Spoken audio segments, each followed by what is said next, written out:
Grâce à lui, tous les matins sur Europe 1, l'économie devient limpide. Voici Axel de Tarlet, le Zoom Echo. Bonjour Axel. Bonjour Bruce. Le gouvernement dément vouloir enterrer la taxe à 75% sur les très hauts salaires. Europe 1 maintient, en revanche, cette information.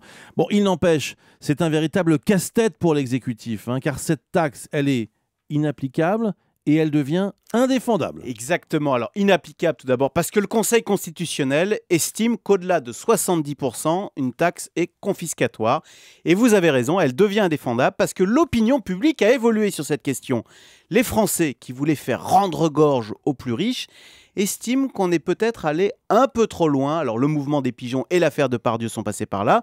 Mais aujourd'hui, une majorité de Français, 54% exactement, disent comprendre que les gens riches finissent par s'en aller. Donc, on n'a pas forcément envie d'une nouvelle taxe punitive qui viendrait faire fuir ce qu'il nous reste de grandes fortunes ou de stars de cinéma. Oui, mais cette taxe à 75%, c'était une des promesses phares de François Hollande. Oui, on peut même dire que c'est ce qui lui a permis de se faire élire. Souvenez-vous, c'était il y a pile un an. Il y avait d'abord eu ce fameux discours du Bourget où François Hollande s'en était pris au monde de la finance. Puis, dans la foulée, il avait sorti de son chapeau cette taxe à 75% pour dénoncer l'extravagance des revenus des grands patrons. Et François Hollande, alors, décolle dans les sondages. Le problème maintenant, c'est comment se débarrasser de cette taxe. Hier, Matignon et Bercy ont formellement démenti toute idée d'enterrement. Voilà, alors ils démentent, mais enfin le gouvernement, effectivement, peut bricoler à la place, dans 6 mois, une espèce de contribution qui serait anodine que paieraient les entreprises sur les hauts revenus et dire « Vous voyez, j'ai tenu parole ».